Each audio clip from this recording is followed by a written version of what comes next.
When it comes to the dystopian future of Ajit Pai's internet dictatorship, you're gonna need a VPN to keep yourself safe for any fun search. Now, actually getting into the text, the main focus of the text is a focus on, the main focus is on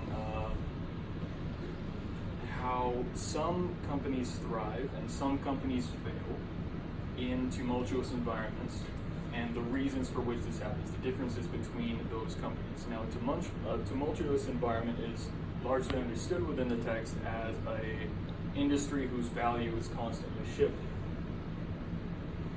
Now, biggest difference between these two companies that's asserted in the book is the presence and absence of what the book calls 10Xers. 10Xers are defined as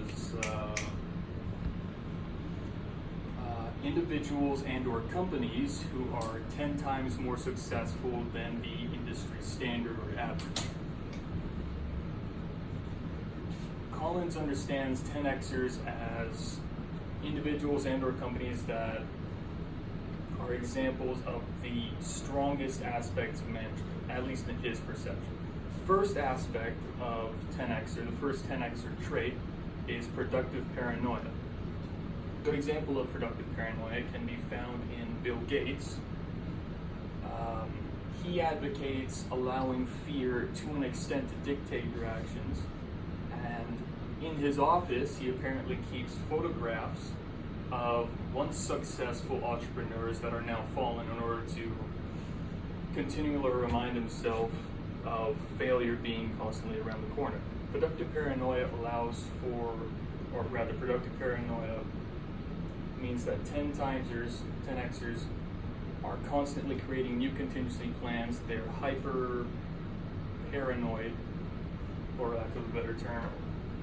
And even when they're in a good condition, they're going to want to continue creating contingency plans and see whatever kind of shifts they can be paranoid about. Moving on to fanatic discipline, productive paranoia allows for a kind of steroided version of planning, the management function of planning, with this allowing for the leadership trait of flexibility. Moving on to fanatic discipline.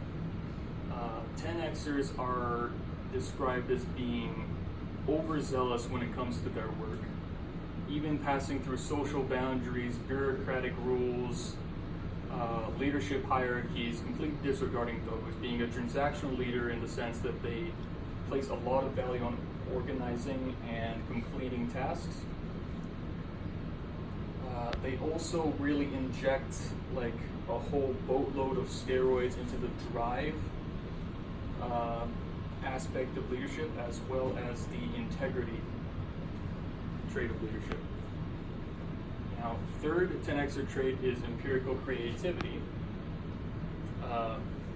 10Xers, or rather, Phil Collins looks at a psychological study that basically proves that the majority of people in times of duress and or uncertainty will either look to higher authority figures, and or to group mentality. 10Xers are unique in the way that they will instead look to empirical evidence.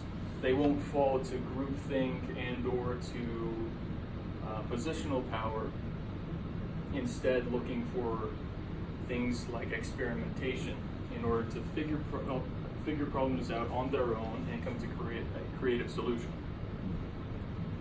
Now, looking at one of the cons, one of the shortcomings of the text, is Collins' poor portrayal of workers within it.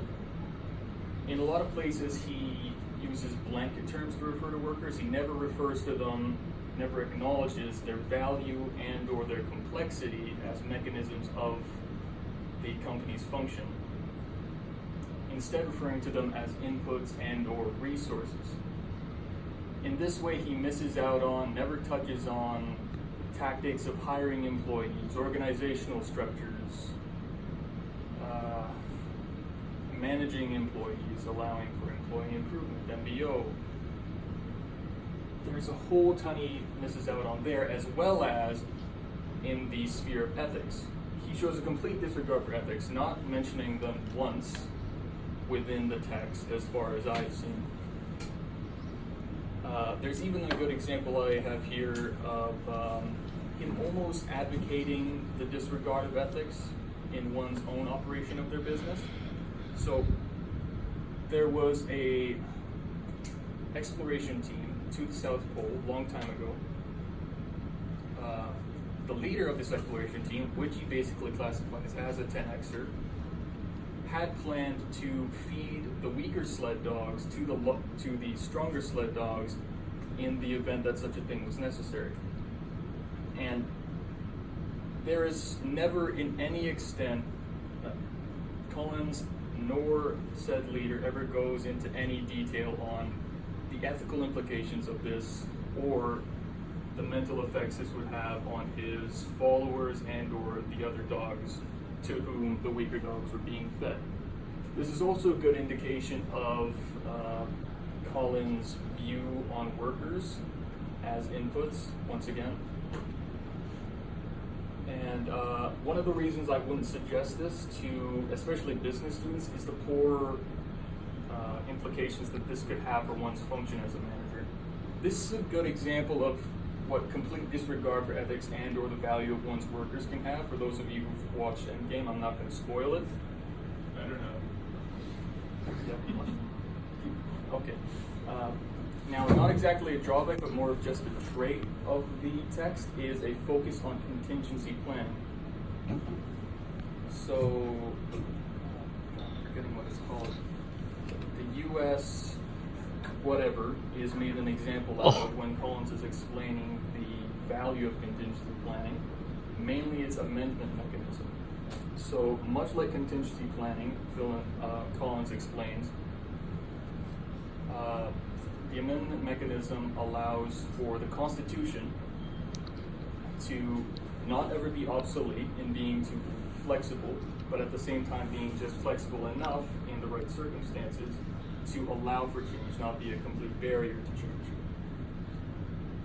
And looking more into whether I would recommend this, I would not recommend it to any serious business and or business management student, as its focus on comparing companies in the field of tumultuous environments I feel is too restrictive and doesn't allow him to touch on many topics such as ethics or really anything in the sphere of subordinates.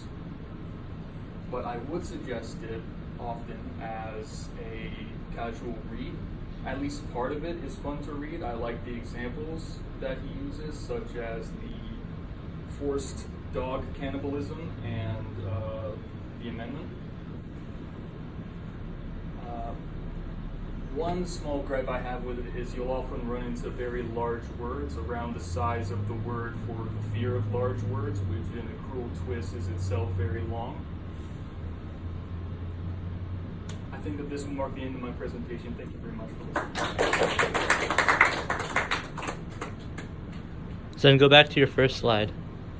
He really quotes, like he really talks about a guy who fed the weaker dogs, or planned to, as like a good